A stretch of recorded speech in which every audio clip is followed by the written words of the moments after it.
Bismillahirrahmanirrahim. Assalamualaikum warahmatullahi wabarakatuh. Melihat kisah-kisah para ulama di dalam bulan Ramadan, amalan-amalan ibadah yang mereka telah lakukan. Ibnu Umar memiliki kebiasaan berbuka ketika puasa bersama-sama dengan anak yatim dan orang-orang miskin. Bahkan terkadang beliau tidak berbuka ketika keluarganya telah menyuruh pulang orang-orang miskin sebelum waktunya berbuka. Pernah kejadiannya. Beliau termasuk pengusaha kaya, hartanya halal sangat berlimpah karena beliau seorang pedagang sukses yang sangat amanah. Beliau juga mendapat gaji dari Baitul Mal negara. Namun semua itu tidak beliau simpan sendiri, akan tetapi beliau bagikan kepada fakir dan miskin dan orang yang meminta-minta. Ayyub bin Wa'il Ar-Rasibi pernah menyaksikan kejadian yang menakjubkan tentang beliau. Suatu hari Ibnu Umar mendapat kiriman harta senilai 4.000 dirham. Kalau dirupiahkan sekitar 680 juta dan satu baju yang ada bulunya. Keesokan harinya Ayyub bin Wa'il ini melihat Ibnu Umar di pasar membeli pakan keduanya dengan utang. Ayyub pun keheranan. Kemarin orang ini baru mendapat uang sebanyak 4.000 dirham. Ini beli pakan kuda saja pakai utang. Karena penasaran, Ayyub langsung datang menemui keluarga Ibnu Umar, ingin tahu tentang apa gerangan yang terjadi. Kemudian cerita keluarganya, uang itu belum sempat menginap semalam, kata beliau, kata keluarganya. Namun sudah dibagikan semuanya kepada fakir miskin. Hadiah tadi itu begitu sampai belum sempat nginap dalam satu malam, akan tapi langsung dibagikannya oleh Ibnu Umar kepada fakir dan miskin. Lalu beliau mengambil baju yang ada bulunya, beliau pakai keluar rumah, dan ketika balik pulang baju itu sudah tidak ada.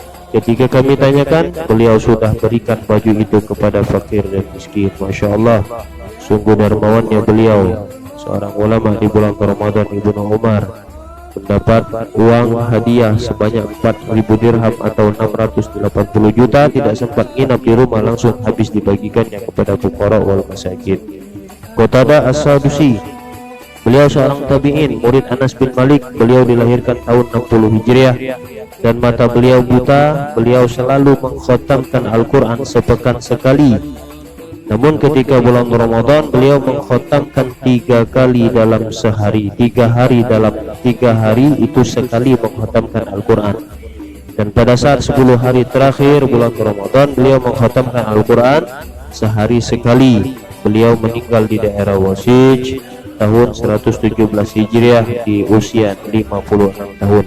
Ibnu Syihab Az-Zuhri, nama beliau Muhammad bin Muslim bin Abdullah Az-Zuhri, 58 sampai 124 Hijriah, keturunan Bani Zuhra bin Kilab, suku Quraisy. Beliau orang pertama yang mengkodifikasi hadis, termasuk salah satu ulama besar dalam hafalan, seorang tabi'in penduduk Madinah. Beliau menghafal 2.200 hadis, separuhnya beliau hafal dengan beserta dengan matan-matannya. Abu Zinad, seorang ahli hadis, pernah mengatakan, kamu pernah menyertai Az-Zuhri atau kami pernah menyertai Az-Zuhri bersama-sama dengan Az-Zuhri, dan beliau selalu membawa lembaran kertas dan buku. Beliau akan tulis setiap hadis yang beliau dengar.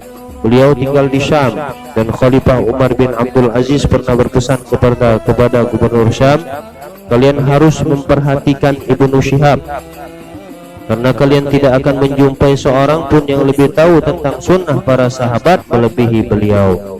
Sekalipun beliau sangat perhatian dengan bukunya, namun ketika bulan Ramadan tiba, beliau tinggalkan kegiatan membaca hadis dan belajar kepada ulama, diganti dengan membaca Al-Quran dengan memegang mushaf atau sambil membaca mushaf Al-Quran. Imam Asy-Syafi'i, seorang ulama pemimpin dalam ijtihad dan fikih. Dalam waktu yang sama beliau memimpin dalam iman, takwa, wara, dan masalah ibadah. Salah satu murid beliau, Ar-Rabi, pernah mengatakan Imam Asy-Syafi'i membagi waktu malam beliau menjadi 3. Sepertiga pertama beliau menulis, sepertiga kedua beliau sholat, dan sepertiga beliau tidur. Di malam hari beliau tidak membaca Al-Quran kecuali sambil sholat.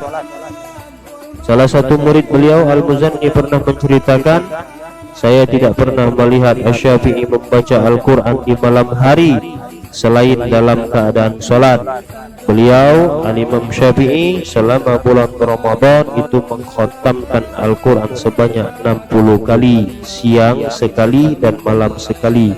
Beliau baca di luar sholat. Wallahu a'lamu bishawab. Mudah-mudahan kisah daripada ulama selama di bulan Ramadan, ibadah-ibadah mereka ini menjadi contoh bagi kita sehingga kita mampu meniru mereka, walaupun tidak banyak layaknya seperti mereka, akan tetapi kita ganti dengan ibadah-ibadah yang spesial dan khusus di bulan Ramadan untuk riyadhah bagi kita, melatih diri kita dan mampu berkelanjutan di bulan-bulan selanjutnya atau bulan-bulan ba'da selesai daripada bulan Ramadan. Wallahu a'lamu bishawab. Allahumma shalli wa sallim ala sayyidina Muhammadin wa ala alihi wa sahbihi wa sallam. Walhamdulillahi rabbil alamin. Wassalamualaikum warahmatullahi wabarakatuh.